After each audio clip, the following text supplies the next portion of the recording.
அத்தியாயம் 11. ஒரு வாரம் கழித்து ராமன் முதல் நாள் ஹார்மோனியம் பயிற்சிக்காக உற்சாகமாக தயாரானார். புது நோட்டு புத்தகம், ஒரு பேனா, முகத்தில் ஒரு சின்ன படபடப்பு.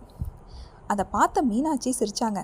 என்னங்க, 10ஆம் கிளாஸ் எக்ஸாம் எழுத போகிற மாதிரி டென்ஷனாக இருக்கீங்க? ராமன் சிரித்தார்.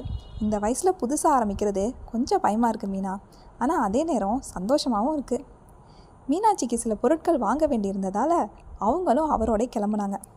2 பேரும் திருச்சியில் இருந்த அந்த இசை பயிற்சி மையத்துக்கு வந்தாங்க. ராமன் உள்ளே போனார். உள்ள சில இளைஞர்களும் சின்ன பசங்களும் இருந்தாங்க. அவங்க இவரை ரொம்ப ஆச்சரியமாக பார்த்தாங்க. இந்த வயசில் கிளாஸ்க்கு வந்திருக்கிறாரே அப்படிங்கிற பார்வை.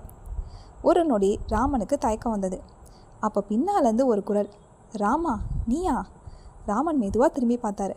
அங்கே நின்றுட்டு இருந்தவர் சுமார் 60 வயது, முகத்தில் பழைய பரிச்சயம். சில நொடிகள் ராமன் அமைதியாக பார்த்தாரு.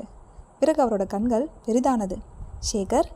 இருவரும் சிரித்தபடி ஒருவரை பார்த்துக்கிட்டாங்க. சேகரும் ராமனும் இளமை கால நண்பர்கள். ஒரு காலத்தில் 2 பேரும் சேர்ந்து ஹார்மோனியம் கற்றுக்கணும் அப்படின்னு கனவு கண்டாங்க. ஆனால் வாழ்க்கை அவங்கள வெவ்வேறு பாதைக்கு அழைச்சிக்கிட்டு போயிடுச்சு.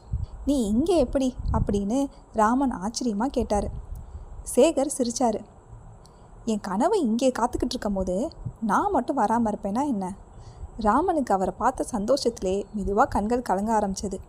30 வருஷங்களுக்கு பிறகு ஒரே இடத்துல ஒரே கனவோட 2 நண்பர்கள் மீண்டும் சந்திச்சாங்க. வெளியில் உட்காந்துருந்த மீனாட்சி இதை பார்த்துக்கிட்டு இருந்தாங்க. அவங்க மனசுலேயும் சந்தோஷம்தான். சில நேரங்களில் வாழ்க்கையில் தாமதமாக வரும் பரிசுகள் தான் அழகானது. அந்த நேரத்தில் ஆசிரியர் உள்ளே வந்தார். அனைவரும் அமைதியாக அமர்ந்தாங்க.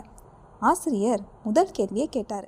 இங்கே இருக்கிறவங்களில் யார் கனவை பாதியிலே விட்டுட்டு மீண்டும் வந்திருக்கிறீங்க? ராமனும் சேகரும் ஒரே நேரத்தில் கையை உயர்த்தினாங்க. அந்த முதல் இசை பாடம் ராமனோட வாழ்க்கையை மாற்றியது.